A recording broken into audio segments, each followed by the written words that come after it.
الله وبركاته. الحمد لله وحده والصلاة والسلام على رسوله من لا نبي بعده. أما بعد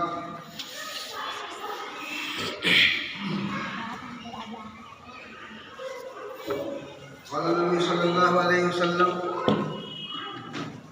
يوشك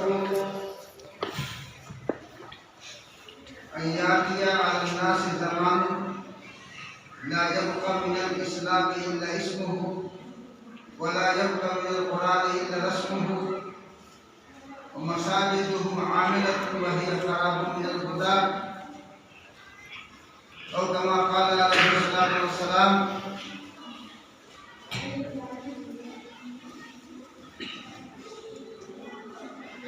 ہر قسم کی تعریف و توصیف کے لائق و سزاوار رب العالمین ولا یزال کی ذات پر برکات ہے جس نے ساری کائنات اور موجودات کو آج اس وجود میں لایا.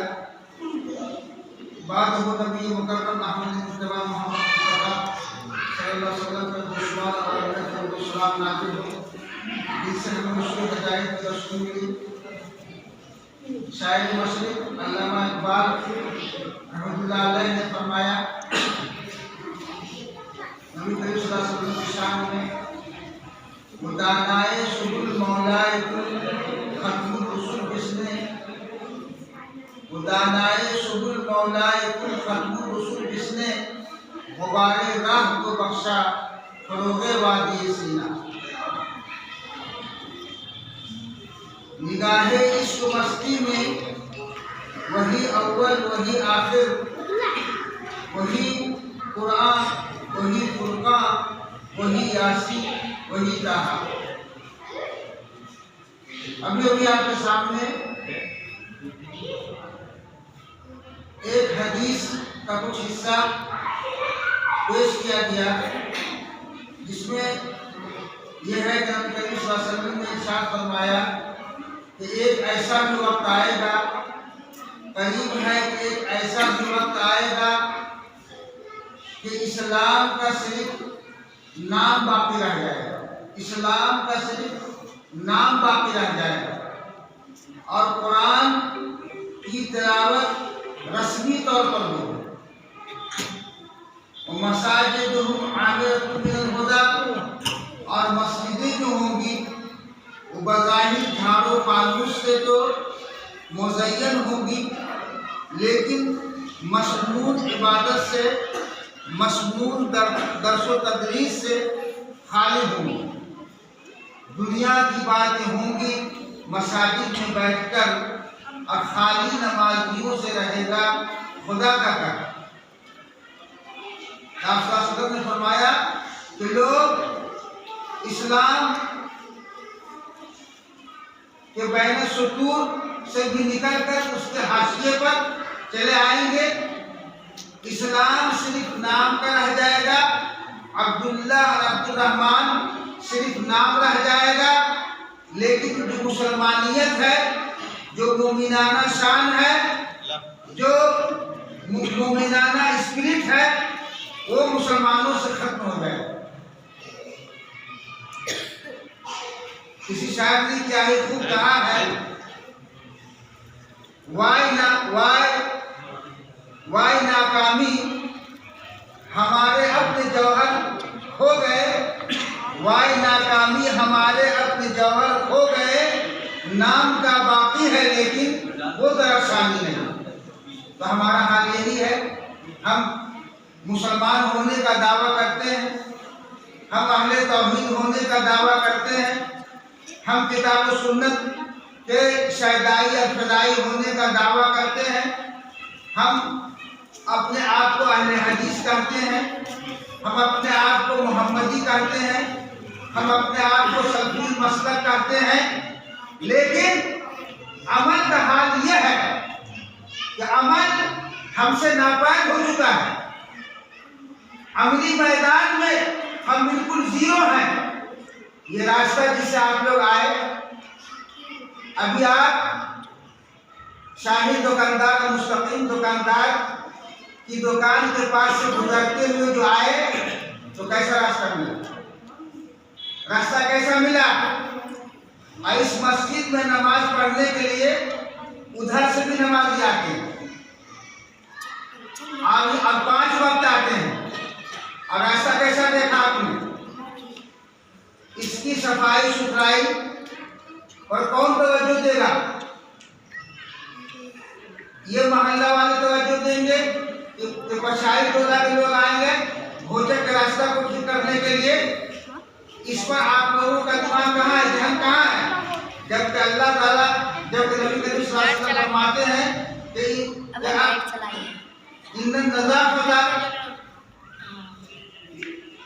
ان اللہ نظیف ویحب النظافۃ، کہ اللہ رب العالمین نظیف ہے، اللہ رب العالمین پاک ہے، اور یحب النظافۃ، اور پاکی کو پسند کرتا ہے۔ ان اللہ جمیل ویحب الجمال، اللہ حسین ہے، اللہ خوبصورت ہے، اور اس کو جمال کو، خوبصورتی کو، پاکیزگی کو پسند کرتا ہے۔ اگر ہمارے اندر واقعی اسلام سے محبت ہے، جو اسلام کہتا ہے کہ الطہور شطر الایمان، پاکی آدھا دین ہے، پاکی آدھا ایمان ہے، تو سب سے پہلے اس راستے کو دیکھو۔ ہم دھڑلے سے نعرہ کھول دیے ہیں، گھر سے پانی گر رہا ہے، روڈ پر پانی گزر رہا ہے، نمازی اس میں گزرتا ہے، اس کو چھینٹے پڑتا ہے۔ میں 1 سال پہلے بھی اسی مسجد میں یہی بات کہی تھی، لیکن آپ لوگوں نے دھیان نہیں دیا۔ کچھ دنوں تک، کچھ ہفتے تک اس کا ذکر رہا، چرچا رہا، اور تدبیر پر غور و خوض ہوتا رہا، پھر چل دیا، پھر آپ ٹھنڈے ہو گئے، معاملہ سرد بستے کے اندر چلے گئے۔ آخر اس پر دھیان کون دے گا؟ میں سب سے پہلے یہاں کے مکھیا، یہاں کے ضلع پریشد، اور جو اس محلے سے جیتے ہیں جناب عبد المعقول صاحب سمیتے کے اندر، میں ان سبوں سے گزارش کرتا ہوں، میں ان لیڈروں سے، ان رہنماؤں سے گزارش کرتا ہوں کہ آپ راستے کی ضرور خبر لیں۔ نبی کریم صلی اللہ علیہ وسلم کو جب رسول بنایا گیا اور آپ پر قرآن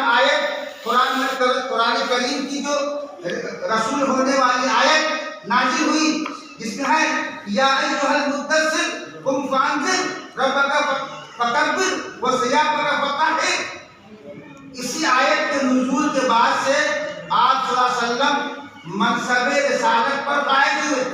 اس آیت کے نزول سے پہلے آپ صرف نبی تھے۔ جب یہ آیتیں نازل ہوئی آپ صلی اللہ علیہ وسلم پر، تو آپ باضابطہ رسول بن گئے۔ اس میں اللہ رب العالمین نے فرمایا وَثِيَابَكَ فَطَهِّرْ، تم اپنے کپڑے کو پاک رکھو۔ مفسرین نے ثیاب کی تفسیر میں کہا ہے کہ ثیاب سے مراد صرف یہ ثیاب یہ کپڑا نہیں ہے، ثیاب سے مراد قلوب بھی ہے، دل بھی ہے، یعنی تمہارا کپڑا بھی صاف ہو، تمہارا دل بھی صاف ہو، تمہارا ظاہر بھی صاف ہو، تمہارا باطن بھی صاف ہو، تمہارا محلہ صاف ہو، گاؤں صاف ہو، تم صاف ہو، تم پاکیزہ ہو۔ تو اللہ رب العالمین نے رسول بننے والی پہلی آیت جو نبی صلی اللہ علیہ وسلم پر نازل فرمائی، اس میں فرمایا وَثِيَابَكَ فَطَهِّرْ، آپ اپنے کپڑے کو پاک رکھیے، آپ اپنے کپڑے کو پاک رکھیے، ظاہر کو پاک رکھیے، باطن کو پاک رکھیے۔ افسوس کا مقام ہے کہ ہمارا دل حسد اور جلن سے بھرا ہوا ہے، ہمارے سینے کے اندر کینہ اور ذخیرہ چھپا ہوا ہے، جس کی وجہ سے ہمارا دل گندا ہے، سینہ گندا ہے، اس میں بدعت بھری ہوئی ہے، ہمارا کپڑا بھی گندا ہے، ہمارے راستے گندے ہیں، ہمارا ایمان خطرے میں ہے، ہم سوئے ہوئے ہیں، ہم خواب خرگوش میں ہیں، ہم خواب گرا میں ہیں۔ جبکہ اللہ اقبال صاحب مشرق فرماتے ہیں کہ افق سے آفتاب ابھرا گیا دور گیا خوابی، دلیل صبح روشن ہے ستاروں کی طلوع تابی، افق سے آفتاب ابھرا گیا دور گیا خوابی، گرا خوابی کا دور چلا گیا، اب جاگنے کا دور ہے، بیدار ہونے کا دور ہے، اب سونے کا وقت نہیں ہے۔ دنیا کہاں سے کہاں پہنچ گئی، دنیا سوریا پر کمندیں ڈال رہی ہے، یورپ قرآن پر ریسرچ کر کے سپر پاور بن گیا، اور ہم لوٹا بننا بنے ہوئے ہیں۔ دنیا گئی ہے چاند ستاروں سے بھی آ کے اور ہم بیٹھے مصلی پہ دعا مانگ رہے ہیں، یہ افسوس کا مقام ہے۔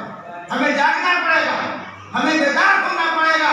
ابھی صاحب نے اپنی تقریر میں کہا کہ تم اس پر خرچ کرو، تم اس پر خرچ کرو جو تمہارے لیے اپنے سینے کے اندر دشمنی اور عداوت چھپائے ہوا ہے، تم اس پر خرچ کرو۔ مولانا ثناء اللہ بندھولوی کے ایک ہم نام تھے مولانا ثناء اللہ احمد سعید رحمۃ اللہ علیہ، آپ ان کو جانتے ہیں، بڑے عالم فاضل محدث اور مناظر اسلام تھے، اور آپ قبولی علماء رضا خانی کے لیے تو بالکل شمشیر بے نیام تھے۔ ثناء اللہ احمد سعید رحمۃ اللہ علیہ ٹمٹم پر سوار ہو کر ایک مرتبہ سفر میں تھے، ایک بدعتی گاؤں سے ان کا گزر ہوا۔ قمر بیگ نام کا ایک آدمی تھا جو بدعتی تھا، مولانا کو دیکھتے ہی آپ پر حملہ آور ہوا اور ایسا خنجر مارا کہ آپ کے پیٹ میں چبھ گیا، آپ خون سے لثپث ہو گئے، خون سے لہو لہان ہو گئے۔ فوراً مولانا موصوف کو ہاسپٹل لے جایا گیا اور وہاں جب علاج ہوا تو شفایاب ہو گئے، روح صحت ہو گئے۔ مولانا کے عقیدت مندوں نے کہا کہ قمر بیگ کے اوپر مقدمہ کیا جائے، کیس کیا جائے۔ اس نے آپ کے سامنے بدتمیزی کی، آپ پر حملہ کیا، آپ خود کو چھرا مارا۔ مولانا نے کہا اس نے مارا تو مارا لیکن مجھے کیس نہیں کرنا ہے، لیکن ان کے عقیدت مندوں نے قمر بیگ پر کیس کر دیا اور وہ جیل چلا گیا۔ مولانا ثناء اللہ احمد سعید رحمۃ اللہ علیہ کو معلوم ہوا کہ قمر بیگ غریب آدمی ہے، اس کے بعد چھوٹے چھوٹے بچے ہیں، گھر میں کمانے والا کوئی نہیں ہے، وہ جیل چلا گیا ہے، اس کے بال بچے بھوکے مر رہے ہیں۔ تو مولانا ثناء اللہ احمد سعید رحمۃ اللہ علیہ ہر مہینے ایک ڈاکٹر صاحب کو 50 روپیہ دیتے تھے کہ یہ 50 روپیہ قمر بیگ کے گھر میں بھجوا دیا جائے۔ جب تک قمر بیگ جیل میں رہا، ثناء اللہ احمد سعید رحمۃ اللہ علیہ اور اس ڈاکٹر صاحب کے ذریعے سے 50 روپیے ہر مہینے بھیجتے رہے، جس سے قمر بیگ کا گھر چل رہا تھا۔ جو 6 مہینے کے بعد چھوٹ کر آیا، جیل سے رہا ہو کر آیا تو اپنی بیوی سے پوچھا کہ کیا حال رہا کرتا، کیسی خیریت رہی، کیسا گزرا؟ تو بیوی نے کہا بہت اچھا گزرا، بہت اچھا گزرا۔ کہا کہ وہ کیسے، اچھا کیسے گزرا؟ میں تو جیل میں تھا، کمانے والا کوئی نہیں تھا۔ تو بیوی نے کہا کہ بڑا ڈاکٹر صاحب جو ہیں وہ ہر مہینے 50 روپیہ بھیجا کرتے تھے، اب اسی سے گھر چلتا ہے۔ قمر بیگ بھاگتا ہوا ڈاکٹر صاحب پر پہنچا اور کہا کہ آپ کا بہت بہت شکریہ کہ آپ نے میرے گھر کا خیال رکھا۔ تو ڈاکٹر صاحب نے کہا کہ میرا شکریہ ادا کیا کرتے ہو، تم ثناء اللہ احمد سعید کا شکریہ ادا کرو، وہ ہم کو دیتے تھے اور میں تمہارے گھر بھجواتا تھا۔ اب قمر بیگ بہت شرمندہ ہوا، بہت نادم ہوا اور بھاگتا ہوا مولانا کے پاس گیا اور معافی مانگا اور کہا کہ حضرت مجھے معاف کیا جائے، مجھ سے غلطی ہوئی، میں اندھیرے میں تھا، اور اسی وقت توبہ کیا اور اس واقعے سے ہمیں سبق ملتا ہے کہ جو ہم سے کٹ رہا ہے، جو ہم سے دشمنی کر رہا ہے، جو ہم سے دور ہو رہا ہے، ہم اس کے قریب ہونے کی کوشش کریں، ہم اس کے قریب جانے کی کوشش کریں، اس کو قریب کرنے کی کوشش کریں۔ لیکن افسوس کا مقام ہے کہ ہم اپنے اندر سینہ لگینا پینا چھپائے رہتے ہیں، اور اس کو چھپائے 10 سال کے بعد اگر ہم کو موقع مل جاتا ہے تو ہم اس کا انتقام سکھا لیں۔ 10 سال سے ہم دشمنی چھپائے ہوئے تھے، پینا چھپائے ہوئے تھے، آج ہم کو موقع ملا ہے، آج اس کا انتقام ہم نے لیا۔ یعنی پرانی دشمنی کو ہم چھپائے رہتے ہیں اور پھر اس کو چھپاتے ہیں۔ نعوذ باللہ۔ بیکار نمازیں ہیں، برباد عبادت ہے، بیکار نمازیں ہیں، برباد عبادت ہے کہ رائی کے برابر بھی سینے میں ڈوبی نہ ہو۔ بیکار نمازیں ہیں، برباد عبادت ہے کہ رائی کے برابر بھی سینے میں ڈوبی نہ ہو۔ اس لیے کینہ اور ضمیرہ بہت خطرناک چیز ہے۔ الحسود لا یسود، جو حاسد ہوتا ہے وہ سردار نہیں بن سکتا، جو حاسد ہوتا ہے وہ سردار نہیں بن سکتا۔ اس کے لیے اپنے سینے کو پاک کرنا پڑے گا، سینے کو پاک کرنا پڑے گا، سینے کو حسد جلن سے پاک رکھنا پڑے گا، تب جا کر ہم کامیاب ہوں گے۔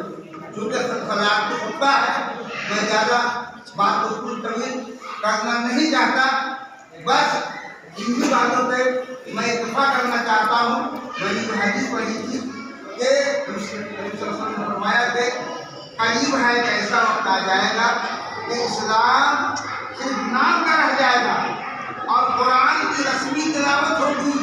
اب قرآن کون پڑھتا ہے؟ قرآن کی تلاوت کون کرتا ہے؟ پہلے گھروں سے قرآن پڑھنے کی آواز آتی ہے، اب ہم موبائل میں تلاوت لگا دیتے ہیں، اپنے سو جاتے ہیں، موبائل میں تلاوت ہوتی ہے۔ اور ایسا بھی بہت کم خال زیادہ تر موبائل سے گانے کی آواز ہے۔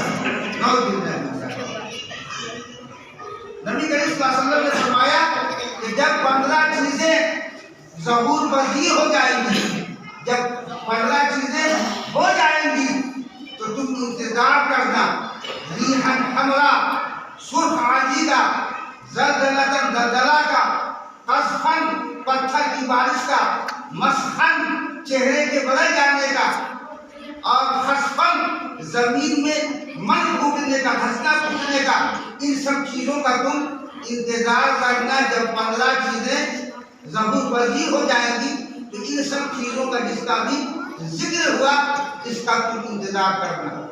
ان 15 چیز میں سے ایک یہ بھی ہے کہ ظہرت الاسواق فی المساجد، مسجدوں کے اندر زور زور سے باتیں ہوں گی، بلند آواز سے باتیں ہوں گی،